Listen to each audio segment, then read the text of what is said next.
ওই গুরুর চরণে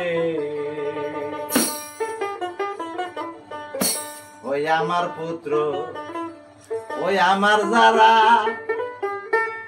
ওই সঙ্গে কেউ যাবে না তারা যেতে সামনে।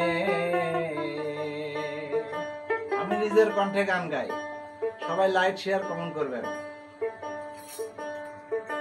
ওই আমার পুত্র ওই আমার যারা ওই সঙ্গে কেউ যাবে না তারা ওই যেতে সামনে।